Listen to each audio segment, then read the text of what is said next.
Hi everyone, we are Team United Kingdom from Cheltenham Ladies College. I'm Jia Yingxie. I'm 普通种 I'm 嘉一霍。I'm 金乐章 I'm Chukalai. Dynamic pricing is a model in which the price of a product or service adjusts in real time based on current supply and demand conditions.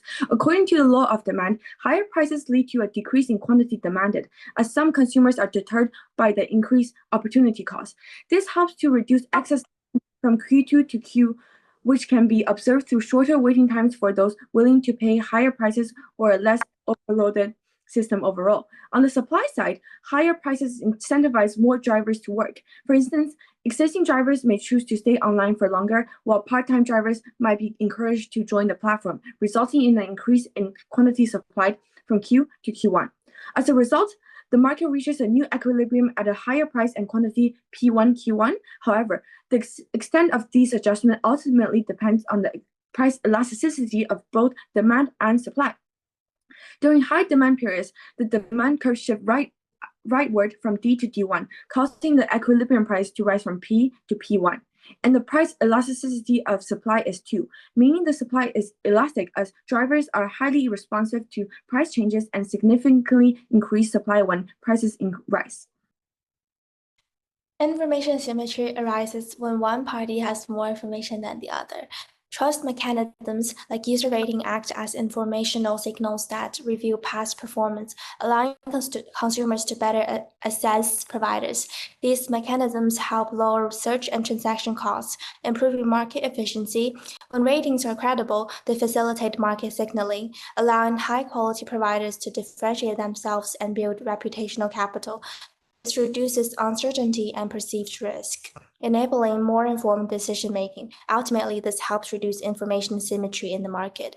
A potential limitation of user rating and reviews is rating bias and inflation, where users gave overly positive reviews due to social pressures, fear of retaliation, or mutual benefit expectations. In such cases, ratings often reflect bias or discrimination rather than objective performance. Consequently, the reliability of user review declines, weakening its role as a credible signal and undermining its effectiveness in reducing information symmetry. An alternative mechanism is mandatory guarantees or guarantees that can build trust by promising quality and compensation for service failure. This reduces perceived risk and encourages participation, especially when reviews are unreliable. Such guarantees provide a credible signal of user reliability, improving trust without relying solely on subjective ratings. However, it can increase additional administrative costs and raise privacy concerns. Sharing economy platforms classify workers as independent contractors to lower labor costs. By avoiding obligations like sick pay, minimum wage, and social security contributions, firms maximize profitability and maintain flexibility. This aligns with a platform model, which depends on low fixed cost and scalable labor. Since workers choose when or where to work, firms argue that they are self-employed micro-entrepreneurs. This classification also enables dynamic pricing and performance-based incentives, helping platforms efficiently match supply with demand. However, two key negative externalities arise. First, the labor market externality. By treating workers as contractors, platforms shift labor costs onto the public.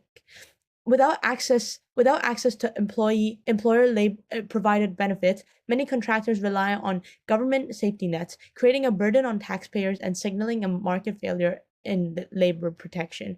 Second, there's a production externality. Minimal entry barriers can lead to oversupply, particularly in transport platforms like Uber, causing traffic congestion, air pollution, and pressure on traditional industries. In these cases, marginal social costs exceed marginal private costs. One policy solution can be portable benefits. These are benefits traditionally tied to full-time jobs like healthcare or paid leave. These are but made portable and attached to the workers instead of the employer. Platforms would contribute a fixed share to each transaction into a benefits fund. This internalizes the externalities by ensuring workers retain protection across jobs and platforms, while still allowing labor market flexibility. It improves allocative efficiency and reduces welfare loss without dismantling the gig economy model.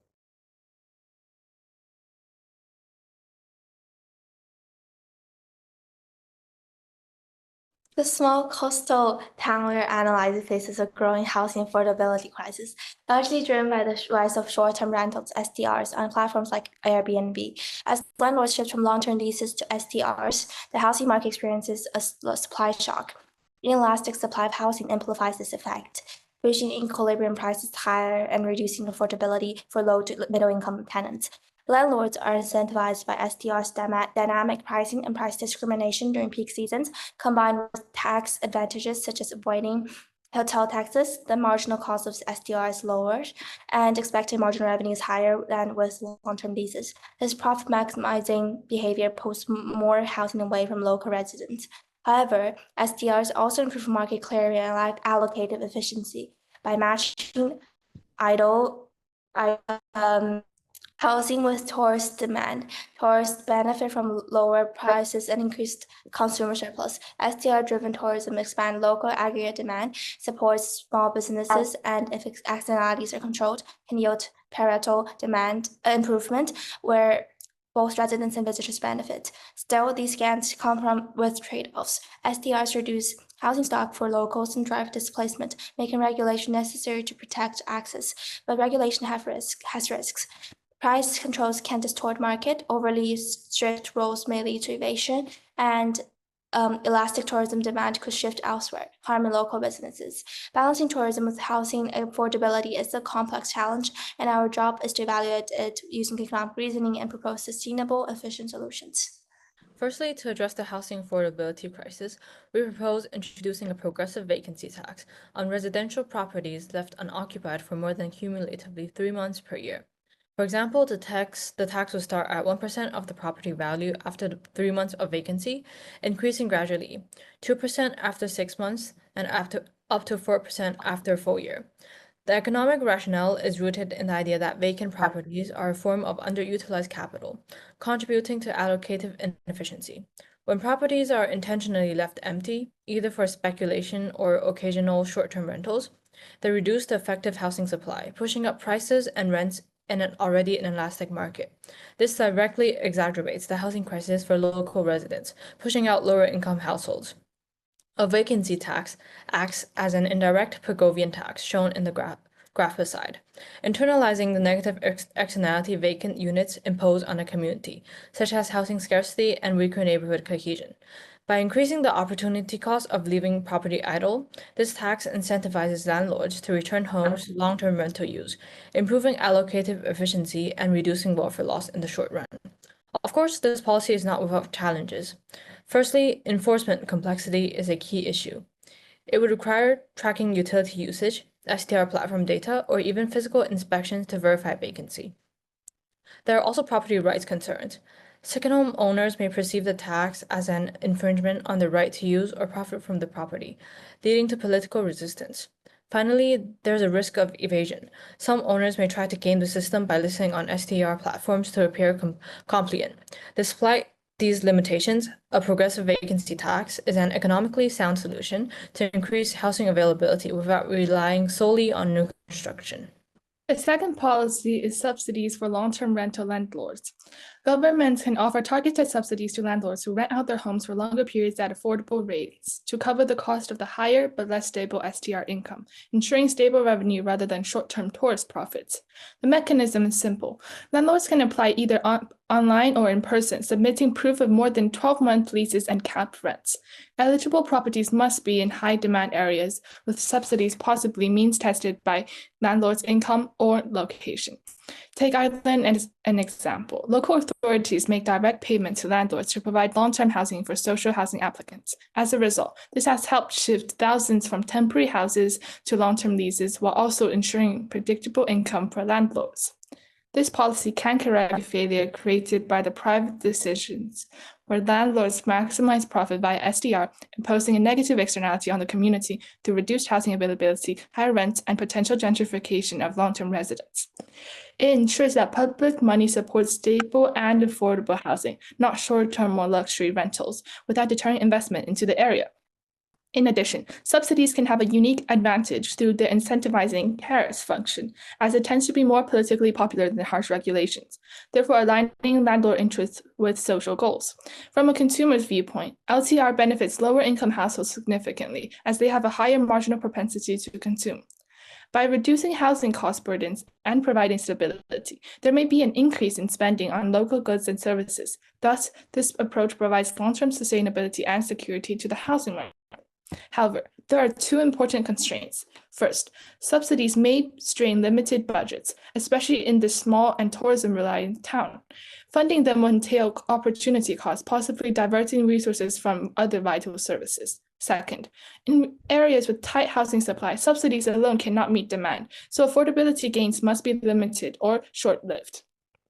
There are two graphs to show the potential impacts of a subsidy. In graph 1, it shows the negative externalities of SDRs. At QP, the market overlooks external costs, causing overconsumption. The red triangle shows welfare loss to society. In graph 2, it shows the potential impacts of government subsidy in correcting under-provision and enhances welfare by encouraging LTRs, which bring housing stability and community benefits. To address the root cause of the housing affordability crisis, a persistent supply shortage, we propose a two-part solution: A, zoning reform, and B, development incentives. Zoning laws control how land is used and restrict building density and height. In many wealthy areas, they ban multi-family housing, creating artificial supply constraints, especially problematic as housing demand rises with tourism and population growth.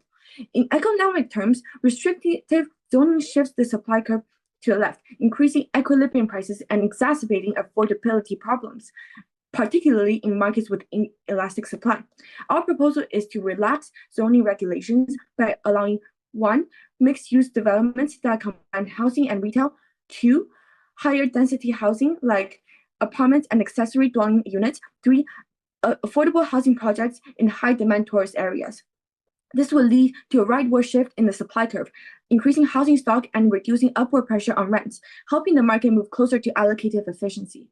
To further incentivize supply, we recommend development incentives for firms that build long-term rental or affordable units. This could include 1, tax breaks to reduce marginal costs, 2, density bonuses that allow more units per lot, and 3, a fast-track permit to allow lower regulatory delays. Together, these tools aim to expand housing supply and improve consumer choice and reduce market failure caused by underproduction of affordable units. However, this policy faces constraints. Firstly, NIMBYism or local opposition may arise from residents who fear congestion or declining property values. 2, developers may still maximize profit by building luxury housing unless affordability criteria are enforced. And 3, since construction takes time, there is a time lag before the benefits of these policies can be materialized. But these are still essential for a long-term supply side improvement. Overall, reforming zoning and offering development incentives directly addresses the supply side constraints, and it would help with support sustainable and inclusive urban growth. Each of our three policies addresses a distinct layer of housing crisis. The progressive vacancy tax tackles inefficiency and speculation by returning idle properties to productive use. Subsidies for long-term rental landlords reshape incentives, making it more attractive to rent affordably than less short-term. Third, zoning reform with development incentives targets the long-term root of the issue, supply-side rigidity. Together, they balance a short-term relief with long-term sustainability. Of course, each has trade-offs. The vacancy tax faces enforcement and evasion challenges, subsidies require public funds and robust monitoring, and zoning reforms takes time and faces political resistance like NIMBYism. But the key insight is that no single policy is sufficient alone. That's why we recommend implementing all three together, beginning with vacancy tax and subsidies to unlock supply and affordability now, while zoning reform rebuilds the future foundation. This combination protects all local residents and tourism economy by using economic reasoning to strike a fair, efficient, and realistic balance. Thank you.